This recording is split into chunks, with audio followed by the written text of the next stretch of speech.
When you hear the phrase opioid crisis, it's easy to get lost in the statistics, but let's be real for a second. Those numbers represent real people, real struggles. Absolutely. And one of the biggest hurdles in overcoming opioid dependency is the withdrawal. It can be absolutely brutal. It's that fear, that dread of withdrawal that often keeps people trapped in the cycle of addiction. So today we're going deep on a medication that's showing real promise in making that withdrawal process less, well, agonizing. You're talking about Clonidine, right? Fascinating how a drug designed for blood pressure is finding a new purpose in the world of addiction management. It's like, how does something meant for your heart help with opioid withdrawal? Right. It's all about understanding what makes withdrawal so tough. Most people focus on the cravings, but it's the other stuff, the sweats, the muscle aches, the restlessness that really gets you. So it's like the worst flu imaginable times 10. Exactly.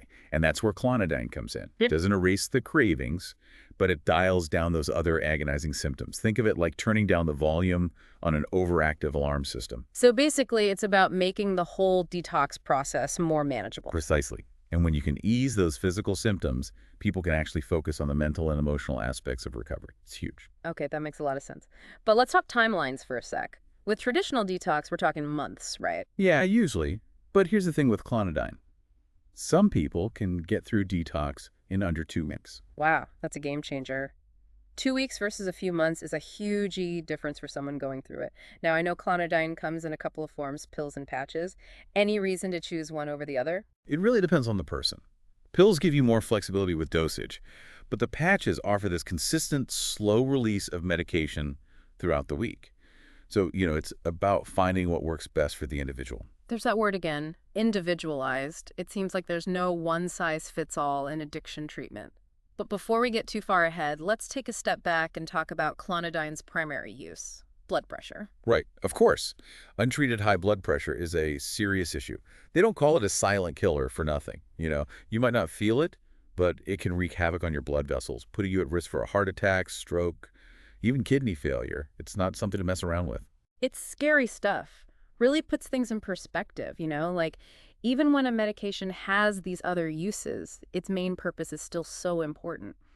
But since we're talking about these off-label uses, how common is that anyway? Oh, it's more common than you might think. It happens all the time in medicine. You find a medication that works for one thing, and boom, it turns out it can help with something else entirely. So it's like discovering this hidden talent, right? Like a tool you thought you knew, but it can do even more. Exactly. And Clonidine, well, it's got a few hidden talents up its sleeve. We've talked about opioid withdrawal, but did you know it can also help with really bad menstrual cramps? Really? I had no idea. Yeah, and on top of that, it's being used to help manage some of the symptoms of Tourette syndrome and even those hot flashes that come with menopause. Wow. Okay, so we've established this medication is truly versatile. But like all medications, I'm sure it comes with side effects. What's the deal there? Of course, of course. Overall, Clonidine is pretty safe when you use it like you're supposed to. But yeah, there are some common side effects. The usual suspects, really. Dry mouth, sometimes fatigue, and you might get a headache. Okay, that doesn't sound too bad, honestly. And the good news is they usually fade away as your body gets used to the medication. You said when used as directed, though, and I gotta say, there's a reason doctors emphasize that, right? You bet. Going cold turkey with Clonidine, especially after taking it for a while, can mess with your blood pressure. It could spike like crazy, and that's dangerous. So no self-medicating here. Exactly. That's a big no-no. Talk to your doctor before starting or stopping ANY medication, especially Clonidine. Solid advice. Always good to have that reminder. Okay, so let's get back to Clonidine and opioid addiction for a sec. We've covered the whole acute withdrawal part, but what about the long game? Can it play a part in staying off opioids for good? Ah, the million-dollar question. Here's the thing. While Clonidine isn't some magic cure for addiction, some research suggests that using it during detox might actually help people stay off opioids for longer compared to other methods. Really? That's promising. It is. It makes sense, right? Yeah. If you can get past those initial awful withdrawal symptoms, it frees you up to really tackle the deeper issues driving the addiction. Right, because it's not just physical, it's mental and emotional too. Exactly. It's about breaking that nasty cycle. Withdrawal, relapse, repeat. Clonidine can be like this bridge to get you to the other side where you can start engaging with therapy, support groups, all of that. Those are all super important for long-term recovery. It's about treating the whole person, not just the addiction itself. 100%. Opioid addiction is complicated. There's no easy fix, no magic bullet. Medication is just one piece of a much bigger puzzle. So where does this leave us with Clonidine? What's the takeaway for our listeners tuning in today? I think the biggest thing to remember is that while Clonidine has a lot of potential, you got to be realistic about it. It's not going to magically solve everything, but it could be a really useful tool in the fight against opioid addiction, especially when you combine it with therapy, support, and that commitment to getting better for the long haul. It's about having the right tools for the job, but more importantly, knowing how to use them. Couldn't agree more. And when to use them, right? Yeah. That's key with Clonidine.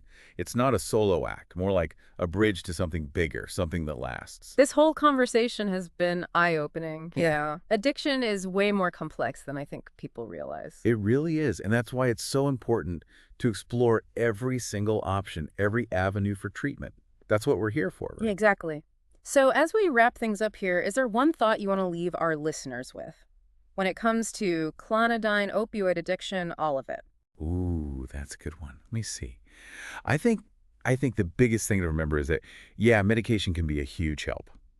But true recovery goes beyond the physical, you know. It's about getting to the root of what's going on, building a support system, and really looking at your well-being as a whole. It's about putting the pieces back together. Yes, exactly.